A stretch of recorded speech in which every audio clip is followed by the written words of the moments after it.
ဗျာလူမရေတစ်ခါမှမခံဘူးတဲ့ဒီကရေကိုဟိုဘက်ကိုယူထားတာတော့ဟော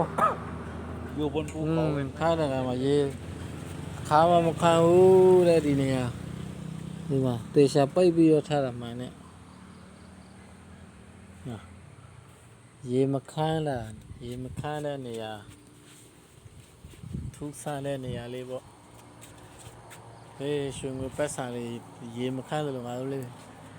မခမ်းပါနဲ့ရေချမ်းပါသေးလို့စီကောက်ရတော့ခိုင်းတဲ့ကမှဒီနေရာတွေရေတစ်ခါမှမခမ်းတဲ့တွင်းကလေးနှစ်တွင်းဒီတွင်းနှစ်တွင်းမှာရေတစ်ခါမှမခမ်းဘူးတဲ့တောင်ပေါ်မှာနော်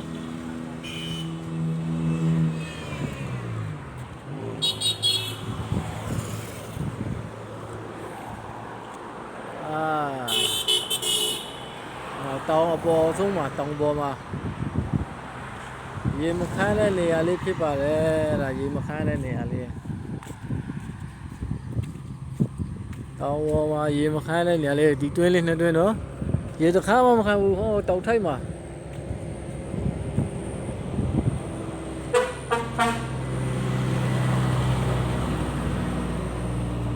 ရေတစ်ခါမှမခမ်းတဲ့နေရာပါလေဗျာ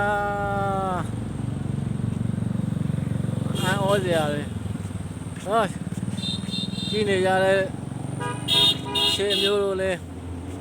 ရေချမ်းရပါစေဒါကိုကြည့်ပြီးတော့အမြဲတမ်းရေချမ်းရပါစေကျေးဇူးတင်ပါတယ်